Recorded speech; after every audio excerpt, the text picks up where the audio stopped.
If you Yes. don't allow yourself time to recover, how do you expect to be a sustainable human performer? Hi, I am Alu, and I'm your host at Fitero. Welcome to Fitness Pro Chat, the podcast by Fitero. Welcome to Fitness Pro Chat by Fit Aerobic. If you're looking to improve your health and well-being to lead a healthy, fit, and fulfilling life, whether you're an amateur or a professional athlete, this podcast is for you. The show. Hello and welcome to Fitness Pro Chat with Fit Aerobic. Today, my guest for this episode is Rui Da Silva. Rui and I will talk about how professional executives can deal with stress and adopt a healthier lifestyle. Rui is the founder of Balanced Rebel, a holistic health company. After dedicating 2 decades of successful career and achieving esteemed position of a regional director for global satellite companies, Rui embarked on a personal journey focusing on self-improvement, nutrition, and overall well-being. This quest led him to become a certified holistic health coach, earning degree from renowned Institute for Integrative Nutrition, that's IIN, the world's largest nutrition school, and first stress management certification from Precision Nutrition. Today, he empowers individuals, particularly those leading busy lives, to regain control of their well-being step by step and on their own terms. Welcome to the show, Rui. Hi, Alok. Thanks so much for having me, and congrats on your podcast. It's really good. Thanks, Roy. So let's start with the first question. Why don't you introduce us about yourself and help us understand what is Balanced Rebel? Yeah, sure. My pleasure. So it's the universe has stranger things of telling us our own path, right? So I was in the corporate life. So hi everybody, my name is Rui Da Silva. It's a pleasure to be with all of you. But I was working in the corporate life for more than 20 years. I was a successful top executive of satellite companies. I was the regional director in companies like in Dubai, UK, and US, until the moment COVID hit the world, and that was a gift.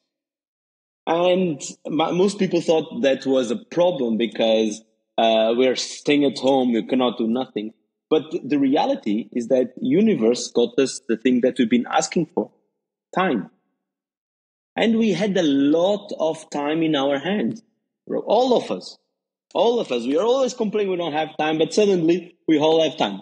Limited space, but a lot of time.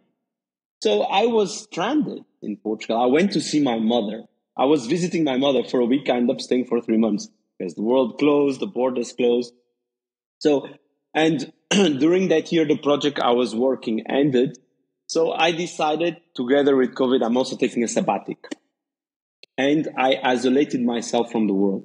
Well, the world was stopped anyway. I could not go anywhere. Right? So all of my friends, they live outside of the country.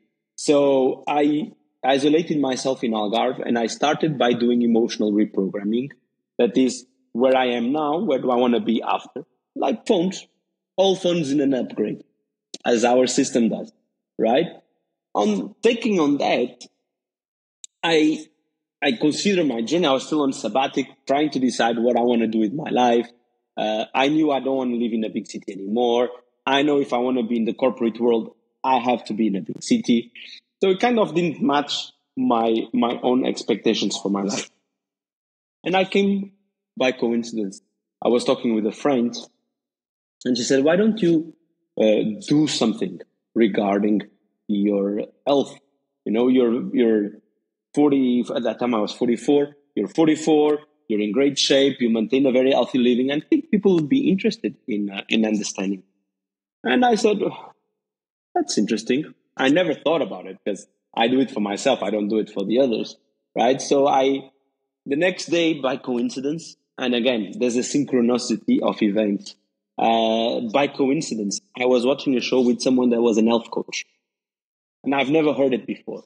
So I said, okay, let me check what's this. And I read the description online, and I said, I can see myself doing this. And the next day, so I did some research. I come across with IIN and the Institute of Integrative Nutrition. And the lady on the phone, and I asked for information, and the lady on the phone said, Rui, if you don't apply today, you have to wait 6 months because that's the next course. And I said, cannot be a coincidence.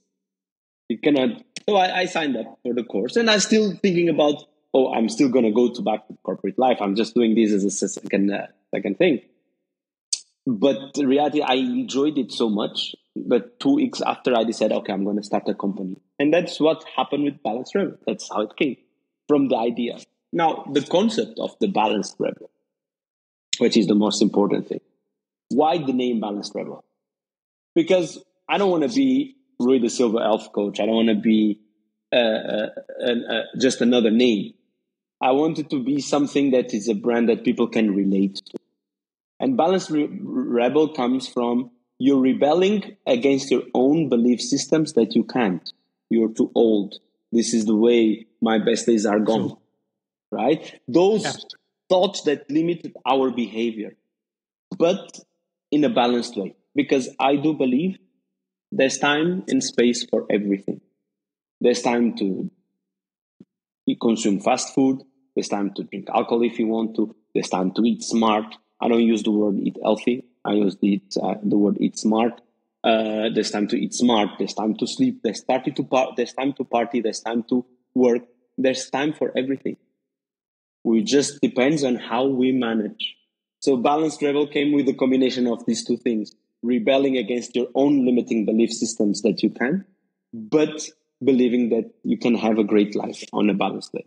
From there, I took then a course, a certification in the first in the world on stress management, sleep and recovery, right? Because my aim was to help busy individuals to reclaim control of their life. Now, if you don't manage the basic principles of energy, I'm not talking about the world energy, I'm talking your physical energy, right? How can you change your life, right? And you can't make your own energy. So if you can't make your own energy, the way you manage your energy will decide how you live your life. And that's the second stage of Balanced Rebel. We call it Balanced Rebel 2.0, where we help individuals transform ordinary habits, sleep, nutrition, stress management, time management, joy, nutrition, into an extraordinary life. Because if you master these pillars, you can do whatever you want. Because your energy is always, you play with your fatigue inventory and with your energy inventory. And with these two combined, you can do whatever you want. So it's not so much, I always said, I will tell in a bit, I coach people around the world. I have customers around the world because it's an online platform, right? Yeah, so that I want people to be on the comfort of their home. They kind of open more. But the other day I'm giving a session to someone and that person is on a weight loss journey. And during the session I said, you look exhausted. And that person said, I am very exhausted. And I said, so there's no point on being on a weight loss journey if you're tired, if you don't have the energy, if your brain doesn't have the ability from an energetic point of view to process thoughts, how can you be able to take action? The only thing it's going to do, it's increment your emotional stress because you're going to feel guilty. You're going to feel more like fear and angry and frustration and all this type of emotions that cause your emotional stress. So in a way, if you don't know how to manage your energy, and it's basic principles, it's nothing special. I'm not inventing the wheel. We already do them. We just don't know how to live them. Right? Absolutely. So, and that's how Balanced Rebel came. So we're very happy where we are now, where we stand, where we do one-on-one sessions. We do corporate health coaching programs. And we're going to launch this month the online subscription model for group sessions. So where it will be 12 sessions in a year, where each session will tackle a topic about either self-coach or one of these ordinary habits that we keep repeating without paying attention to them. So that's it. That's really inspiring, and I'm sure a lot of people would learn a lot from your journey. So, coming to one of the very important questions which I have for you today to start this podcast is especially work stress. And in corporate life, most professionals face work stress. So, how does work stress impact physical health? And what are some of the common physical health issues that can arise from unmanaged stress? Right. So let's first go tackle the word stress, right? What is stress? Because Okay. people relate stress just to work. No. Stress, let me put it this stress in a very simplistic way, it's an alarm system that we have built in our body. Stress tells us that something is happening, right? That our homeostatic balance, which is the function of the brain, preserved homeostatic balance, is disturbed. And the purpose of stress is to call us for attention. Now, we need to take in consideration a couple of variables. Number one, even though we are on the 21st century, the body still reacts same way as if we were 300,000 years ago. All right? So our reactions to stress are all related to where we were, because from an evolutionary point of view, the jump we gave from agriculture, which was 10,000 years ago, to industrial revolution to where we are now, didn't give us time to adapt, right? From an evolutionary Yeah. point of view. So we have to have that in mind. So if the purpose of the brain is the homeostatic balance and stress is an alarm system, right? Anything can disrupt our homeostatic balance. So stress is not just work related. People think that stress is just work or traffic or your wife or your partner, whatever, right? Yes. But no, Uh-huh. stress can be everything and anything, Yeah. right? The True. problem with it is that if you don't tackle your alarm system, if you don't pay attention to what your body is telling you, it multiplies, adds up, and the other different stressors that exist will attack. So going back to the work stress related question, it's not just the work that causes stress. It can be sensorial, your sense, your smell, your lights, if the room True. is too bright or too dark, too hot or too cold. It Absolutely. can be physical when you exercise. That's Yes. physical stress. It can be Yes. emotional. And this is probably one of the ones that we ignore the most. It can be mental fatigue. Yes. It can be decision-making fatigue. Agree. It can be then the pressure at work, right? Deadlines, all this.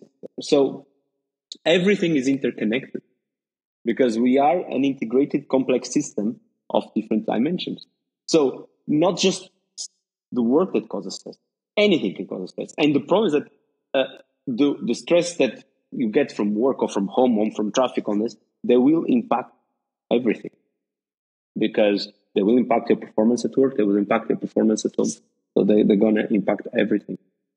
So if you took note that where our body still behaves 300,000 years ago, right? So our response to stress will be our physical response to stress. It's not updated as of today. It's as 300,000 years ago. So the most common things is when you're in a stress situation, the body shuts down the non-important systems of the body. That's why so many people have digestive problems, constipation, weak immune system, Very true. headaches, fatigue, sleep disorders. Why? Because Yes. stress is supposed to put you in alert state, right? Stress is Exactly. to telling Exactly. you, Yes. you might need to have energy. You can gain weight by being stressed. For the simple fact that if you are stressed, the body goes to the liver to take sugar from the liver to process it into energy so that you have time to run. The problem is that we stay behind the desk 8 hours a day. And if you don't move and if you don't do anything, what is the body going to do with that energy? Well, we store it as fat. So there's a Absolutely. lot of situations that can arise from stress. Most common are sleep disorders, number one. True. Digestive problems, number two. mental health problems, number 3, and reproductive system, immune Yes. system. So these are the most common. But again, each case is a unique. There's no a standard behavior, right? So because again, your perception about the event impacts you, and your answer to the same thing. So just picking up on what you talked about stress, we also hear the term called chronic work stress. Yes, And conditions like high blood pressure, heart disease, and weakened immune system. So can work stress also affect blood pressure or cause heart disease any or stress, weaken our immune any system? stress.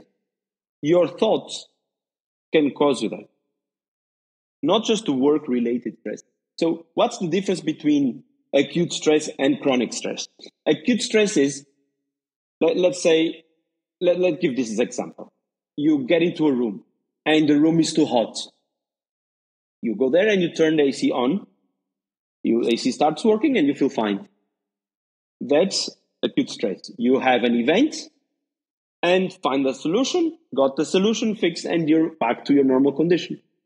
Now, chronic stress, the same room, it's too hot, but instead of connecting the AC, you just sit in the chair, hoping for better days. And the problem is that the room is still very hot. Yeah. And you start feeling uncomfortable, and you start thinking, why am I here? Why do I need to be in this room? I can Yes. handle this. And that's when stress becomes chronic, right? Because you don't take action. And when you don't take action, what's happened is, if the stress is the alarm system that keeps ringing in your body, right? Yeah. That consumes internal resources. And that's why so many people nowadays face burnout, fatigue. Why? Because they're ignoring the signs of the body. And the human body talks to you every day. It tells us through pain and emotions what's happening. We just keep ignoring it. And because we live in a pill society, we have a headache, take a pill. Oh, I have diarrhea, I take a pill. Oh, I have stomach acidity, I take a pill. I have insomnia, I take a pill. You take a pill for everything. But the pill works as a temporary solution, but doesn't fix you the problem, right? Exactly. So if you don't Yes. take action on that, if you don't talk to your body and said, Yes. why am I having this headache? Why am I having this insomnia? You will not find the solution. So, and it's all related to chronic stress, the inability of answering to stress. True. And that True. causes what? Yes, all the symptoms you said, especially sleep disorders, eating disorders, heart rate variability goes very low, which means your blood Yes. pressure goes very high, Yes. right? Yes. And so on and so on. Poor food choices. Stress is linked to poor food choices, right? So many things, because the brain is in balance. And for you to be an homeostatic, you need to be in balance. So then the brain starts, please help me, I'm kind of lost in the middle of this. So yeah, it's important to distinguish chronic from acute, in the sense that acute is a good stress. And why other people want to live stress-free lives, and they say, I want to be stress-free life. I always said, you don't want to live stress-free. That would be probably the most boring life you'd have in the planet. You want to have a good stress management life, because stress is what brought us here. Stress is what made evolution possible. Because we saw a challenge and we took action on it. That is the purpose of stress. Now, if you see an obstacle rather than a challenge, then when stress starts building up. So you don't want to live a stress-free life. You want to be a balanced life. You want to live a life where you're in control, where you know how to react or act. You don't need to have the solution, the problem, but you know that you have to act on it. So that's the difference between the chronic and the acute. And yes, as you said, everything is related. Again, we go back to 300,000 years ago. So our stress response is linked to the way our body was engineered back in the days. Yes, absolutely. And what are the long-term implications of chronic stress, especially on individuals' physical well-being? Let's start from the sleep disorder. The rock star of stress management is sleep. There's a purpose why we sleep. We don't sleep because it's a waste of time. I have so many people that tell me sleep is a waste of time. I say, no, please don't tell me that. Sleep is the most important aspect of our life. That's True. why we spend 2/3 of our life sleeping. There's a lot of physiological things that happen during sleep.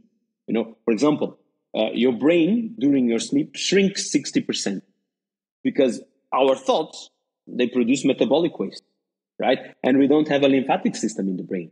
So the brain shrinks during the sleep so that you have a housekeeping in your brain so that they can be exiting, right? So there's a lot of things that happen. So if sleep gets compromised, then when things go down, because from that moment, Very true. Your energy levels decrease. Your ability to process your energy decrease. Your performance decrease. Your ability to repair inflammations in the body decrease. Your mood, mental health decrease. So it affects everything. And sleep is if you have an idea, the amount of people I coach with sleep problems, it's very rare that I found someone that tells me on the corporate life that tells me I sleep very well at night. Very rare. Because people don't.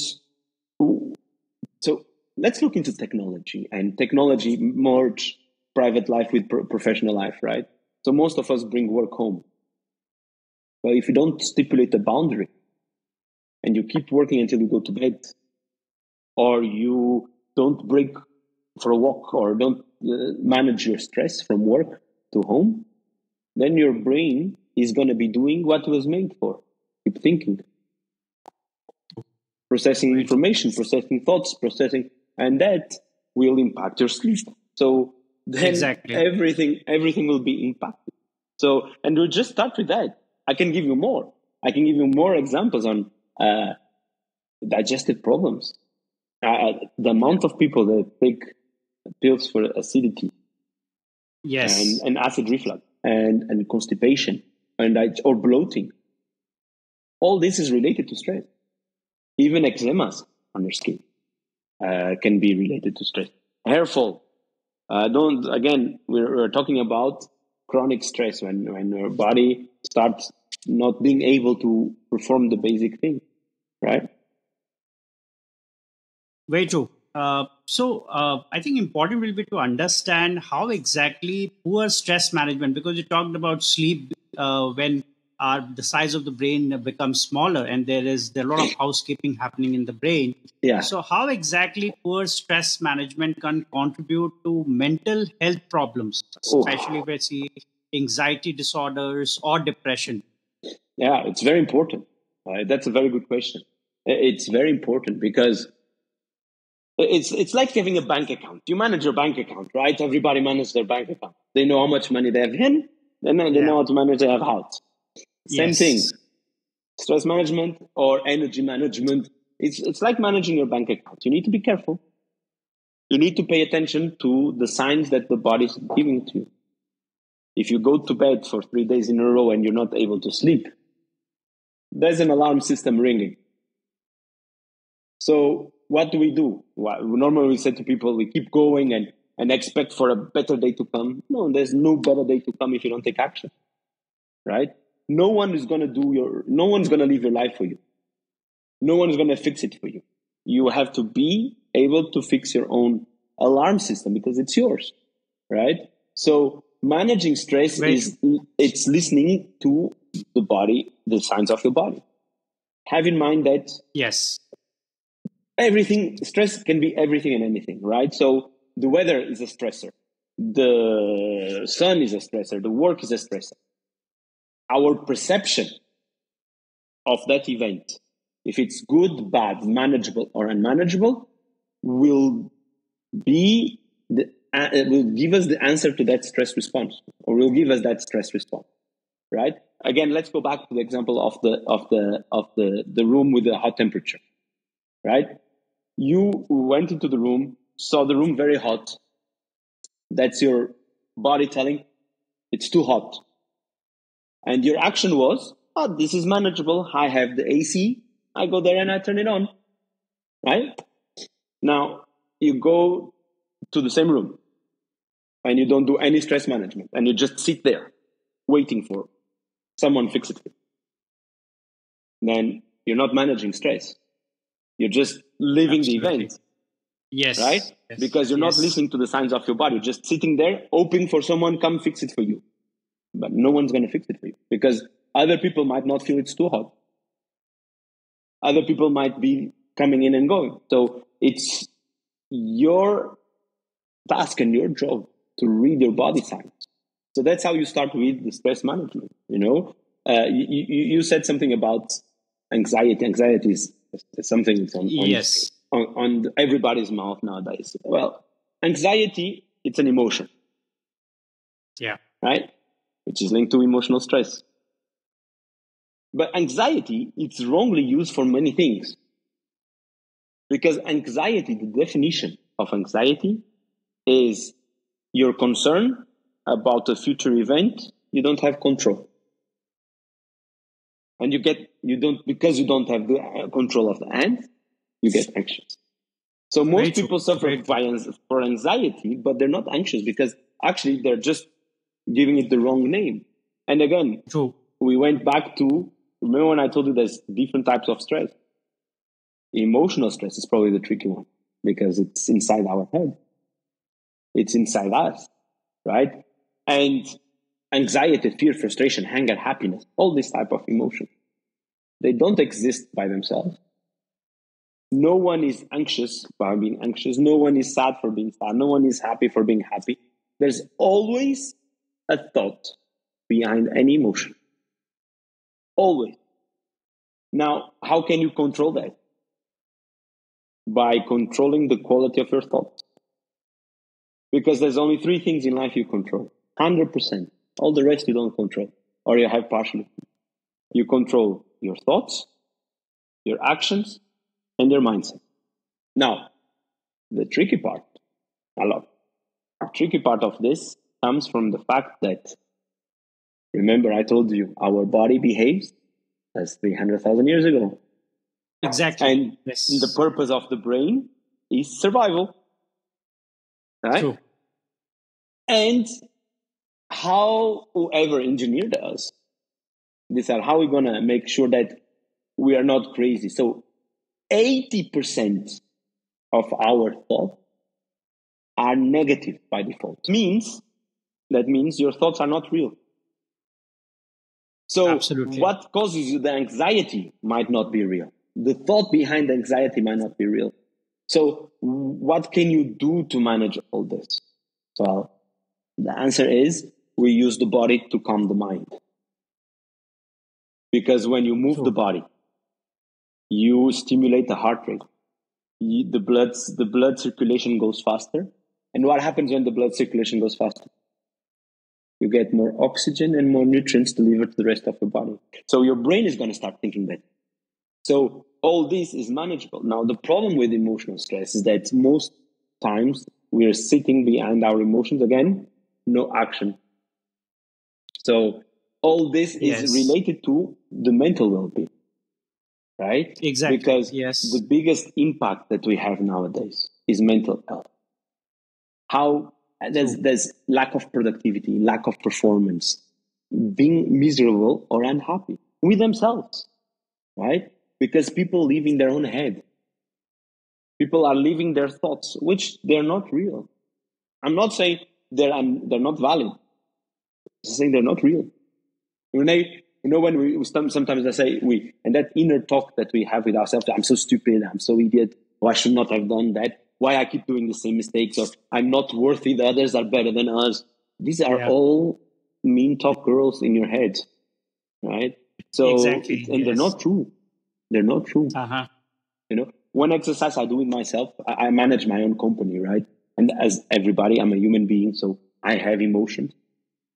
And sometimes I feel frustrated, sad, not anxious, because again, I understand where anxiety comes from, but frustration, sadness, sometimes I'm hungry.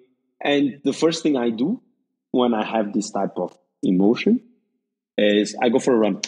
I like to run. So that's mine. But I do some movement. And it's surprisingly different. The quality of my thoughts in the beginning of the run to end of the run. Because I'm evaluating the quality. I'm asking myself, I'm saying, why am I thinking I'm not there yet? Look what I've accomplished. Look what I've done. So that positivity helps to manage your inner stress. So we use the body. I also, I'm creating a new concept here in Egypt called brain fusion. Okay. Where sounds interesting. It's a stress management and anxiety workout class. Where I created a series of workouts. People go to the gym to lose weight or go to the gym to look better. I always said, those are the first ones to quit. Those that go to the gym to manage their stress. Those that go to the gym to manage their anxiety and to be happy with their own improvement, those are there forever. So I created a bunch of workouts where we learn how to manage the quality of the thoughts during the workout. Where we bring awareness to what were you thinking before, during, and after the workout. Was your brain helping you or fighting against you? Was you able to burn out or you're able to manage your energy by working out at the same time? So it's a very interesting concept. No, this definitely sounds interesting, and I can relate to you in multiple ways because I am a runner myself, and I can visibly see the kind of thought process change when it happens. Even if you are part of corporate or you're doing something on your own, stress is going to be always be there, and involving ourselves in certain physical activity is one of the ways in which we can manage stress. Very truly talked about it. So if you ask me, what are stress management techniques? Sleep is number one, by far. Like, then nutrition, smart eating. I don't like the word healthy. I think the word healthy has been misused and overused by anyone and everybody. I do smart eating, and I do smart eating because you have the power to choose what's best for you. And that's why you live a balanced life. There's no diets, there's no restrictions. I have no one under my practice that is on a restriction. We learn how to change the relationship with the food in ways that works for you. So that's what we do. We're not here to put you temporarily in a restriction and then halas, you go back to your life and you gain the weight again. No. Here to learn how to live, to transform that ordinary habits into an extraordinary life. Then movement, time management is very important. And one that is very, very underestimated, joy. Because people search for happiness. But absolutely, the foundation of happiness is having joy. So if you don't have joy, how can you be happy? You can't. So marketing companies tell us that happiness is having a house, having a car, going on vacation. No. Happiness is the process of getting the money to do all these things. That is the outcome. The joy is a great stress management strategy that we barely use. We don't use it daily, weekly, or annually. We know how to plan joy annually because we do our vacations, and we as you said, vacations with joy. Or when you have Diwali in India, or when we have Christmas in Portugal. All these are moments of joy. Absolutely, yes. So what about the rest of the year? Great. How much joy? One question I always ask to my clients: how much joy do you have daily? And most of the time, they kept like, what? Yeah. If they already come to me with a question, what? That means you already don't know even what is the meaning of joy, right? Joy, absolutely, yes, is that those small little things that make us smile inside, that we tend to neglect. And these are very simple things. Listen to your favorite song once a day. Not when the song gives it in the radio. No, I'm going to play this song. Sitting outside for 1 minute and look to the sun and be happy for being alive. Or to your kids, or to your partner, or to your career. Show some gratitude to you in the sense of, damn, I did good. I've been good. But go for a walk, interact with your pets. If you don't have a pet, interact with other people's pets. Talk to a stranger. Absolutely, yes. Do something new, something that excites you. And the same thing weekly. Do you have any hobby? Or just you go home and you sit in front, you become a couch potato and watching Netflix. Nothing against Netflix. I do Netflix, but I allocate time for that. I allocate time for that. Netflix doesn't take my free time because why do people rely on Netflix? Because it doesn't consume energy. And people are too tired, too fatigued, too exhausted to do other things. True. Right? Very true. Yes. So that's it. If you don't, I can speak for hours, Alok. No, I think that these are very valid points which we are talking about. And one of the things that happens, especially with stress, is relationship with family, friends, and colleagues get affected. So, or would you suggest some of the strategies that individuals can employ to maintain healthy connections during the stressful times? Yeah, of course. By the way, family is a big stressor. Family can be a major cause of stress. Not just work, family relationships can be a major cause of stress. Absolutely, yes. Look, let's put things into perspective. Stress is our perception about an event. Right? Good, bad, manageable, or unmanageable. And our reaction to it. So if you are in a situation that your balance is being disrupted, evaluate the situation before you react so that you can respond. We tend to react to stress. We don't respond to stress. Exactly. Right? So you have to assess the situation. And now you might say, oh, it's not easy because the life is very busy. No, it takes the same time to process the thoughts. Right? So, and listen to the signs of your body. Anyway, if you're in an argument with a relationship, don't engage on the argument, because that's going to take you on an emotional spiral. Right? Take a deep breath. Process your thoughts. Make sure that the situation is good, bad. You make a quick assessment. It's not the end of the world. There's small breaks. Take a break when you go, and I said, we'll take a break and go for a walk.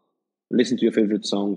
Go eat some bunch of almonds, or do something. These are breaks that can help you with stress. If you are putting into work-related stress, I suggest, so if you want to be very, very analytic on the topic, you should align your breaks with your sleep cycle.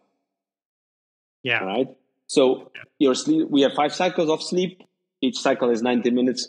So every 90 minutes you should do a break, right? Cool. Because they become more effective. I know Exactly. This is too much. And people say, I'm not going to be controlling the time. And do some small breaks in the morning. If you're at office, take 1 or 2 breaks. And 1 or 2 breaks of 3 to 5 minutes. You don't need more than that. Yes. But to do something that unwind is not sitting at your desk and reading emails. That's not a break. And don't eat at your desk. Don't eat at your desk to save time. That's not a break. You're not giving yourself time to look to the food is going to become you. So absolutely, don't eat at your desk. Do breaks, 2 in the morning, 2 in the afternoon. Before you leave, after you leave work, and before you get into your car, go for a walk in the neighborhood. Or if you can't walk in there, when you park home, go for a walk in the neighborhood. And if you use public transportation, leave 1 stop before your destination and walk home. Walk is free. doesn't True. consume any time, and in the meantime, you were walking towards your destination, you will look to other things with a beginner's mind, and you're managing your stress efficiently. If you put into perspective how today's life is, work, work, work, work, work, public transportation, commuting for 1 to 2 hours, depending on the big city, and then you reach home, ordering food, I'm too tired, bottle of wine, Netflix, and you try to sleep so that you wake up fresh because you have another day tomorrow. Yes, exactly. That's exhausting. No wonder people are tired. Now, you can do all this. You can still work, but between work and home, manage your stress by walking, or go to the gym, or do these breaks on the weekend rather than sitting in your couch watching Netflix. Engage in activities that replenish your body. Sitting, we believe, I did a podcast, was actually last week, about screen time. Uh-huh. Sitting in front of the desk Okay. because you're too tired, thinking that you're resting. It's a No, false belief I system. agree. You're just distracting your brain. You're not resting. You're Absolutely. using screen time as a distraction. So I know it sounds weird, but the best thing to do after Uh-huh. a long week or a long day is to move the body, because that's how you manage your energy. Great. So you talked about a lot of strategies which people can employ to manage stress. Could you also share a few more tips on how professionals can maintain productivity and focus in a high stress work environment? Yeah, absolutely. Have in mind that performance is related to recovery. Let's take the Olympic Games as an example. Do you Uh-huh. know any Olympic athlete that is constantly training? No, No, no, absolutely no one. So, do you know any Olympic athlete that is intensively training before the competition? No. They're probably resting, right? Why? Because recovery is the secret to performance. If you don't yes, allow yourself time to recover, how do you expect to be a sustainable human performer? You can't. It's impossible. So most people or most organizations think they need to burn human capital. You know, fashion industry, it's one of those type of industry that they burn human capital a lot, right? Because the name, people don't want to work for the brand or the name or things like that. They're willing to burn themselves at all. So first thing you have to Mhm. understand is the concept of energy. You need Yes, energy to live, and you can't make your own energy. What are the energy replenishers? Sleep, nutrition, movement, joy, time management. All right? How are you going to include this in your life now? Now, let's start from sleep. Make sure that your sleep is not compromised. Okay? If, and how do you measure that? The time you have need to fall asleep and the sleep quality. If you wake up in the middle of the night to go to the toilet and then you go back again and you fall asleep, or you're one of those persons that stay in bed for hours until you fall asleep, or wakes up in the middle of the night thinking about work, life, or other things. Now, this is the first sign that you need to change your sleeping routine. Okay? So make sure that no screen time before going to bed. The iPads and the phones, they have a blue light that disables the melatonin production in your brain. So no screen time before bedtime. TV is okay, but iPads, computers, no. So at least half an hour before going to bed. Make something that winds down your brain. Okay? Same thing as you do in the morning. You wake up and you don't go in pajama to work, right? You wake up, go to the toilet, stretch, take a coffee or two, talk to your true. wife or husband, whatever rocks your boat. Yes, Read the newspaper. Choose the clothes to get ready to work. Same thing as sleep. You can't expect, after having an extremely busy day, to go to bed and fall asleep immediately. It's not going to happen. because Absolutely. Yes. the body is full of energy, and you need to manage that Yes. energy. So that's one. Okay. So, expecting to go to bed after a busy day at work or in your life, you might be busy not working, huh? And again, you don't do stress is just not related to, and expecting to immediately unwind your brain and go to bed and fall asleep, it's not going to happen. So a sleep hygiene or sleep routine, it's important. The day starts when you go to bed, not when you wake up. When you go to bed, and the way you sleep at night will define your ability to manage your life the day after. So number one is sleep. Pay attention to your sleep. Make sure your sleep is not compromised. And if your sleep is compromised, it's a sign that you have too much stress. The body is telling Exactly. you have too much stress. That's why you can't fall asleep. Exactly. Okay? So sleep routine. The most important hour is the 30 minutes before you go to bed. This is the golden hour, right? That's the moment where you need to tell your brain, buddy, it's time to go to sleep. So the brain gets, let's go to sleep, right? So sleep is number one. Second thing, nutrition, before we go to movement. Make sure, what's the function of food? The function of the food is not pleasure. The function of the food is not to make us feel good. The function of the food is not because we need a compensatory escape route. That's not the function of. The function of the food is to provide us with energy. Right? Yes. Absolutely. Yes. So if you're eating, if your relationship with food is an emotional relationship, so you're feeding your emotions, not your body. You're feeding your brain, not your cells. Right? You're looking for a compensatory escape route because your life is in imbalance, then you won't have energy. Because you're eating foods that reward the brain, not that body. So this number two is look to your nutrition. Are you eating food from an energy source? And I don't mean boiled broccoli and boiled fish. No. I mean smart eating. I mean diversity. I mean having the relationship with food is, today I had steak, that night I'm going to eat fish, tomorrow I'm going to eat vegetables, and after tomorrow I'm going to have complex carbs with meat. So trying to have a little bit of diversity. Why? Because if you're an investor in the stock market, anyone will tell you to minimize the risk, you diversify your investments. Same thing with your body. To minimize the risk of illness, diversify your food intake. As more nutrients the body has, as more prepared will be for the battle, which is life, right?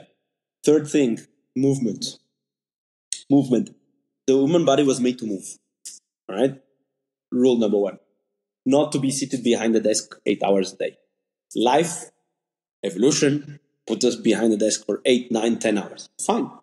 Nothing against it. Now, but the way we move during and in between will be crucial, right? So from a movement point of view, people will tell me, I don't have time to go to the gym. That's fine. Don't go to the gym. I never said you need to go to the gym. I said you need to move.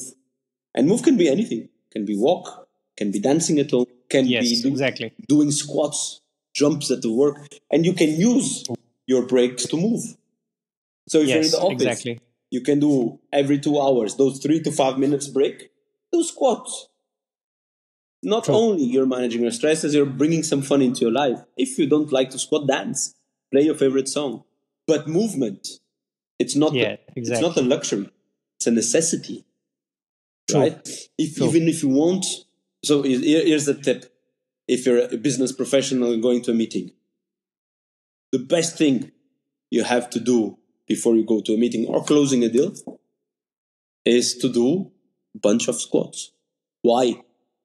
Because you're going to accelerate your heart rate.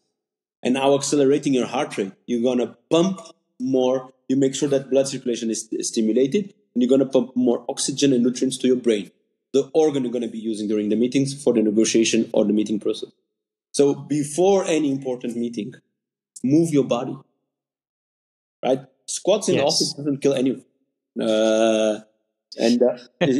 Or going through the stairs, make sure you go for a walk. It's very important to understand the correlation between how we act, right? Because we're made to move, and how we live today. Our living conditions decrease the body performance. Right? Exactly. So, in that note, if you're an executive, if you're a business person, or if you're at home, doesn't matter. Make sure you move. It's not a joke. It also helps you incrementing your calorie expenditure and being on using more calories, right? And feeling good and releasing the dopamines and things like that. Time management is number 4. It's one thing we know for sure. The day is the most democratic thing that exists in the planet. Everybody has 24. No matter if you're the king of Bahrain or the king of Spain, or if you're a farmer in India or a taxi driver in Brazil. We all have 24 hours a day. Now, the problem is we overbook our day with more tasks than the day can handle. So we're always in overbooking mode because we always think there's going to be time. No, there's no time. Time is the most scarce resource we have in the planet. It's democratic, but it's also very scarce. For you to understand time management, you need to understand how valuable time is. And time has no value because as soon as that minute is gone, it's gone forever. So use it wisely and use it good, right? Now, understanding that time is finite and that we are in overbooking mode constantly. The key is to manage your time. So everything that is important, non-negotiable, that should be a priority. Eisenhower, the former president of US, had it's called the Eisenhower matrix for time management. That's a great matrix. I also use the availability time, which is a very simple exercise. You go to an Excel sheet and you put your wake up time and the bed time. This is your available time. So let's assume for illustration purpose now, you wake up at 8 in the morning and go to bed. You wake up at 7 and you go to bed at midnight. So you have 7 hours of sleep, right? 7 to midnight is your available time. Now let's do this exercise together. You're going to be surprised. You work out 8 hours. So from 7 to 10, you have roughly 17 hours.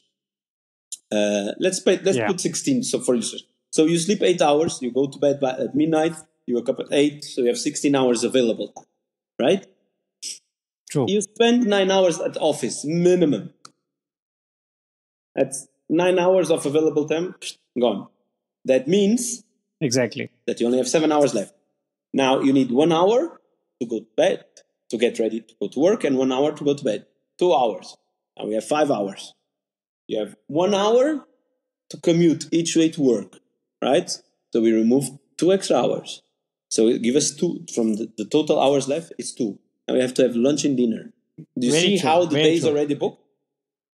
Absolutely. I think that's quite insightful. Yes. Yeah. So the thing is, if you don't manage your time properly, you will not be living life.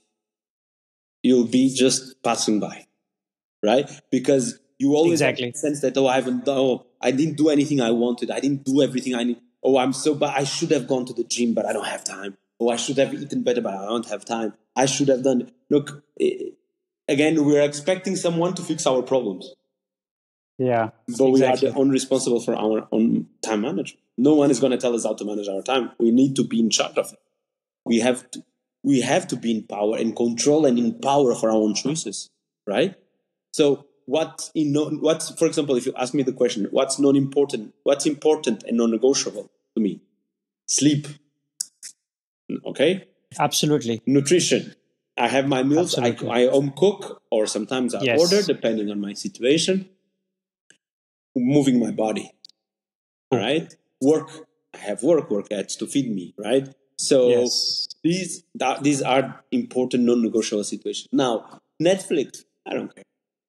Screen time, I don't care.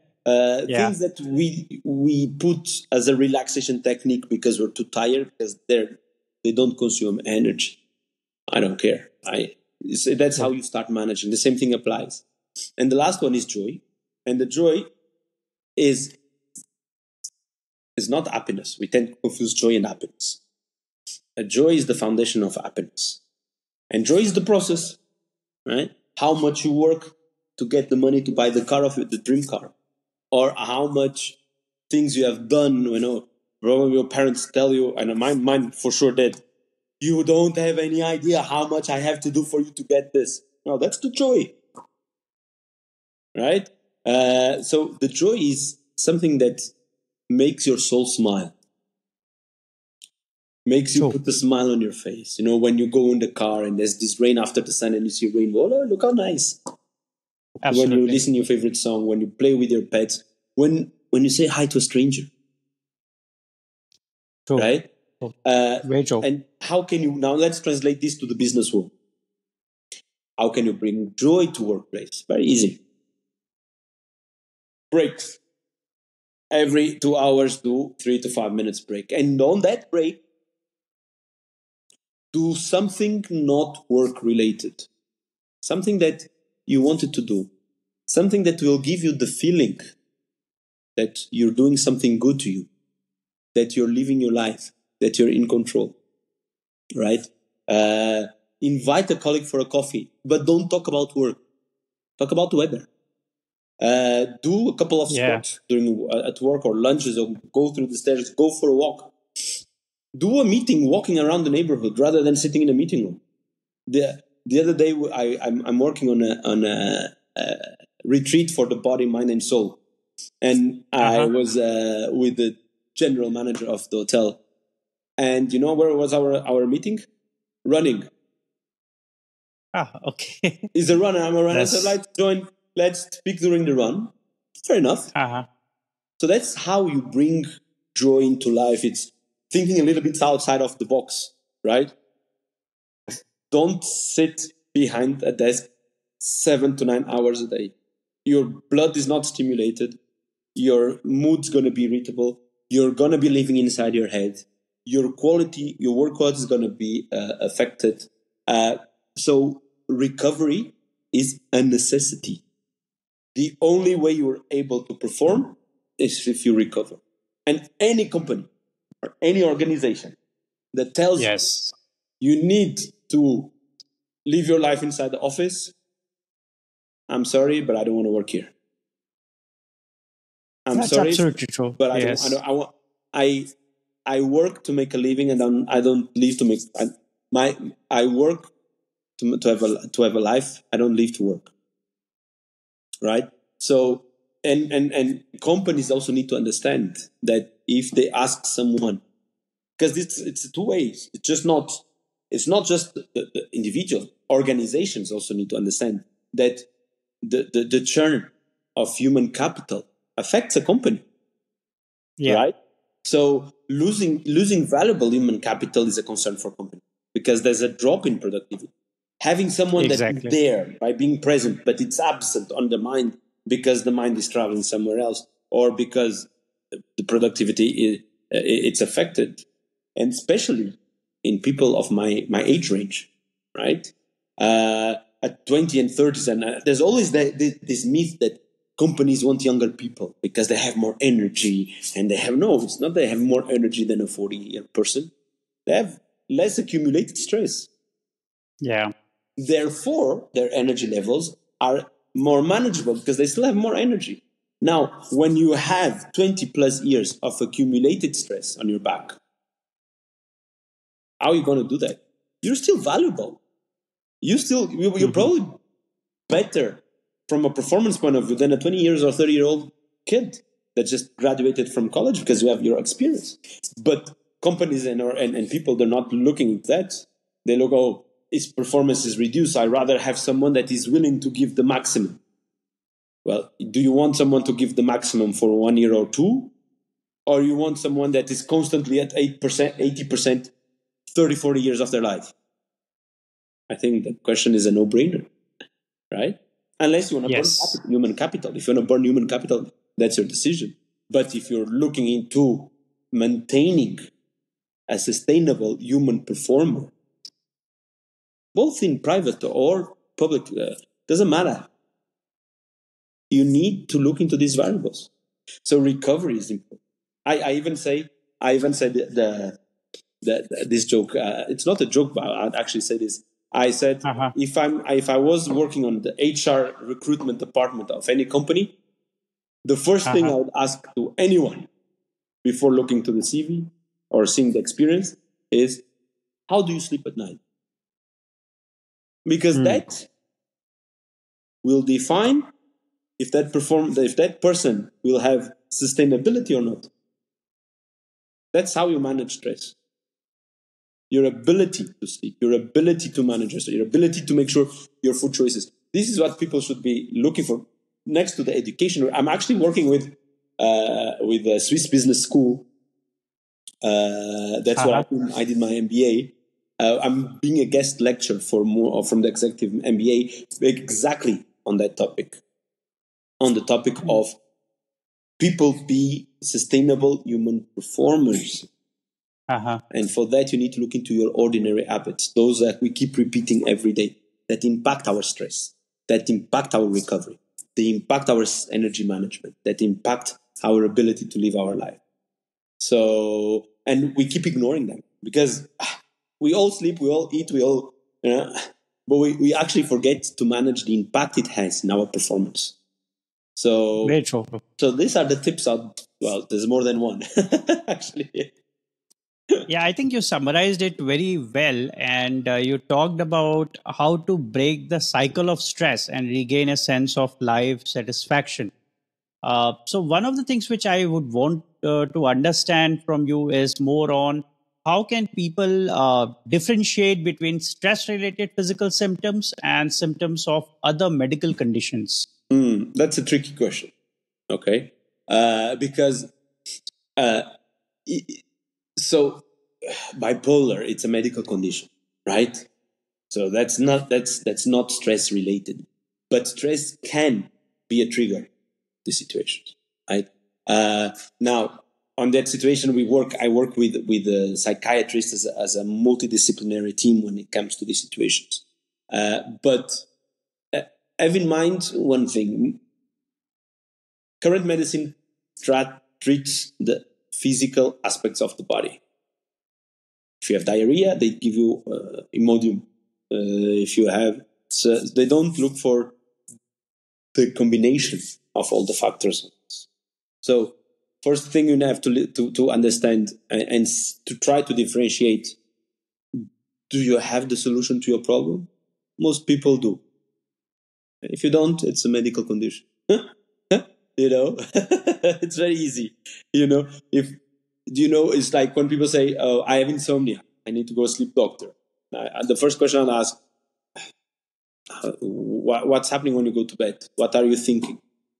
And people will describe. People have their solution. You are your own best doctor. I had a customer. He was actually a friend before became a customer. That was constantly bloated. We went all the doctors everywhere. There's nothing. They did all types of exams, all types of pills, until he came to me. And I told him, by the way, that's stress. That's not physical. There will be no doctor that can help him because that's a stress response to your chronic stress. And he had the answers, So normally the first thing I do, and I do for myself, and I suggest to others, ask yourself, why? Why am I not sleeping? Why am I eating bad? Yes. Why am I procrastinating? Why am not wanting to move my body? And then you're going to have a solution or not. Most probably you'll do. And then regarding the mental case or mental health, it's a field I do not domain from a medical point of view, right? So I cannot manifest an opinion on here. But Uh-huh. you can't disregard the impact of mental stress and emotional stress for a mental well-being. Now, have in mind that how is this manageable without going to the doctor? Yes, by controlling the quality of your thoughts. If you don't have a medical condition, by understanding what is generating that thought, what's producing this. Mental fatigue, decision-making fatigue, those are a reality. Overthinking people, these are a reality. And all this contributes to mental illness. But Yes, all these exactly. are manageable because True. you have control of your thoughts. You can do this. It's just the problem is, again, we sit inside the room filled with hot air without an action and expecting someone to come and do that for us. No, we have to take action. No, true, true. Very true. So, can you share some success stories or examples of individuals who have transformed their quality of life through effective stress management? Yeah, all of people that pass by me. That's a fair answer. It's one of the things that you know. Sometimes clients become friends, right? And sometimes I go out for my friend. They're my friends now, but they're big. They started as my clients. And sometimes I'm at the table, and I sometimes I say, please, guys, stop, because they said you have no idea how you transform our lives. You have no idea the insight you gave to us. You have no idea. I didn't do anything. I'm just a guide by their side. They have the solutions. I just Uh-huh. facilitate the communication between themselves, right? So I have people that lost weight. They've been on weight loss journeys for all their life, and they keep yo-yo. They go up and down with body dysmorphia. This is all stress. This is emotional and mental stress. And since they've been with me, they lost more than 14 kilos consistently and maintained for more than 2 years. People that had sleep disorders, substance abuse. We managed to fix substance abuse or drug related issues just by fixing the sleep by 70%. As the person still Wow. consumes. There's an addiction there. So I'm not saying Uh-huh. I heal addiction. No. But the fact Yeah. that you work on your sleep, you have more energy. Therefore, you need less helpers. It's because the body Absolutely asks true. for help on this. I had people with eating disorders from emotional stress. Mhm. I have so many old people. Normally, if someone comes to me because they have a problem, right? Yeah, yeah. So I don't know. You maybe it's I burn out people that have been burned out. That's a tough one. The funniest one is someone that was addicted to sugar. Okay. That was the most difficult thing I've done, Ah. because that was a big relationship and dependence on sugar for living. Helping people and companies managing time. You are a success story if you want it to be. I always say, Right. you will not rely on me to have success. I'm not going to do the True. push-ups for you. I'm not going to be on the journey for you. I'm not going to live your life for you. I'm not going to tell you what to eat or how you should be living your life. Enough of these dogmas and how people have been telling us how to live our life. But what about if your body is not agreeing with that? Now, I'm going to help you and to find what works for you. And that's why all the cases are a success story, because they don't depend on me. They depend on them. True. And if you're committed to Yeah. be a better version of yourself, then the world is yours. There's no unsuccess stories unless you don't want to. If you don't commit, then I can't. Doesn't matter how good I am. Doesn't matter how fantastic my coaching skills are. You're not committed Absolutely. to you. You're not committed to you. And it's like Absolutely. it's that's why I say it's not that I'm good. It's that the people that work with me, they're Yeah. committed Yeah. to become a better version of themselves, or at least to learn how to live better. right? True. And I True. always said, I'm not your master. I'm a guide by your side. I walk hand in hand in your journey until you tell me stop. But I will never tell you what to do, but I will explain you what the things are, and then try to understand what's your relationship with that, with stress, for example, with time management on these things, and try to see if it works or not working. Most cases are not working, and then we fix it and we make it work.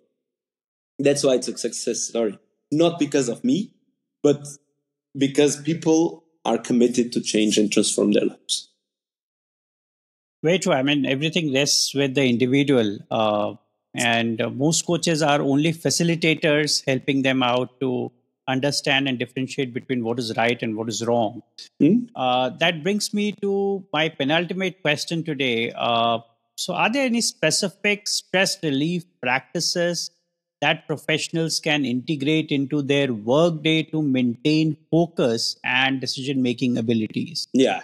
For example, if you travel by plane, so you're going to expose yourself to different time zones. So there will be an internal deregulation between your circadian rhythm and the day. So a good tip is when you land at the airport, after you're picking your bag, go for a walk. Again, walking. Walking is such a powerful tool, right? If you don't have time, when you reach the hotel and do a check-in, go for a walk. Or if you come from a business dinner, go for a walk. 5 minutes you need. You don't need more, right? That will exposing yourself to the direct sunlight or absence helps to tell the body if it's day or night. If you're constantly inside artificial lights, the body is lost. It doesn't know if it's day or night, so it doesn't know how to behave. So you need to help the body. If you are in a high stress, it doesn't matter if it's stress or not stress environment. Small breaks during the day, again, I insist. Mindful eating. Don't eat at your desk to save time. Those 10 minutes are not gonna make sure your day goes faster or smoother. That's a belief system we created for ourselves. Step aside, pick your meal, look to your meal. What you're eating is gonna become you. Whatever you have in front of you is gonna be you in 2 days. It's gonna be yourselves. So at least pay attention, and you'd be surprised the amount of people I ask, what did you eat yesterday? Oh, I don't remember. But they all remember what episode they saw from Netflix. Absolutely, yes. And the food is becoming you. Not, again, I'm picking Netflix because it's an easy example, right? And that everybody can relate to. But do not eat at your desk. Yes. Make sure during the day, have some time for yourself. Practice self-care, self-love. And again, don't come with the excuse, I don't have time. We're talking about 3 to 5 minutes a day, because recovery is like stress. They compound, they accrue, so you have more, right? So nutrition, movement, sleep. Make sure your sleep is not compromised. If your sleep is compromised, it's a sign that something is wrong in your life. Whatever it's your life, something. You might be an overthinker. You know, there's people that are constantly thinking, you know? Yeah. So maybe you're going through a hard time and you're scared of being fired. You know, fear is what? An emotion. Emotion causes what? Emotional stress. Do not disregard the power of emotional stress for your mental well-being, because it has a big impact. Okay. And then again, last but not least, time management. Have in mind that time has no value. Therefore, as soon that minute is gone forever. So what you do with your day, it does matter. Because when you start putting tasks and you don't have time for yourself, let's say the walk, and again, I'm telling you strategies that do not require a lot of time. I'm not saying you need to go to the gym. I'm not that. No, if you commute, fine, commute. Let's live with our roadblocks. Let's live with our challenge and learn how to live better with our challenges, rather than being self-negative and say, "Oh, I don't have time because I have to go to commute 2 hours a day." No, fine, let's function. I'm sure we're gonna find somewhere in the middle that you're gonna be happy with, and that's what we do, right? So it's important to understand that we overbook the day with more tasks, Not all the tasks can be completed. That's fine. We pick the ones that are important, non-negotiable, and the rest dispenser. I think that was wonderfully explained. And that brings me to the last question for today's discussion. And so, could you summarize and share top recommendations for coping with stress during work life? Yeah, that's it's more or less the related to what I explained just now, right? So make sure that you have one superpower when we're born. All of us. Uh-huh. We're all superheroes. That Very is the true. power of choosing what works for us.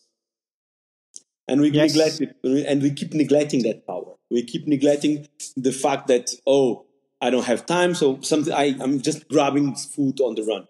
I don't have time. Cannot go to the gym. I don't have time to pick my kids at school. I don't have time to deal with my in-laws. I don't have time to do that project they asked me. Chill. Yeah. Time is finite. Time is the same for everybody. If you don't have time, the next person don't have time. Now, what is important for us to manage our life? It's important to look into energy inventory, which are the stress management strategies, sleep, time management, nutrition, movement, joy, and fatigue inventory, stress or lack of stress management, work, family. And how is our energy levels? It's like, I always ask this question to people I coach. If you go on a road trip, do you fuel the tank of your car before or after starting the journey? Most Obviously, people say, that's great. So why don't you do that with your life? True. You're in a journey. Your life is a journey. Why don't you? And like a car that goes on a road trip, an endless road trip. We run out of fuel. What do? We stop and we refill. We don't continue on an empty tank. Unfortunately, in life we do. So what is important is to understand when people say, life is a journey. Yeah, like a car. How often do you refuel your car? If you go on a 1,000 miles or 1,000 kilometers trip, probably like 3-4 times. How many times do you do that in your day? So you need energy to live. You can't make your own energy. The way you manage your energy will define your stress ability to answer to questions, to life, to be happy, to ability to look yourself in the mirror and say, I'm an happy individual. So thank you so much, Rui. This was wonderful, and I really loved speaking with you today. Yeah, me too. That's a wrap. Thank you for listening to Fitness Pro Chat by Fit Aerobic. We hope you had key takeaways from today's episode and learned something new. Don't forget to download and subscribe so you don't miss the next episode, and leave us a rating and review on your favorite platform. In the meantime, reach out to us on Instagram @FitAerobic or through our website, fitaerobic.com. And remember, failures will only make you strong and better learned. Take care, stay healthy, and live a fulfilling life with Fit Aerobic.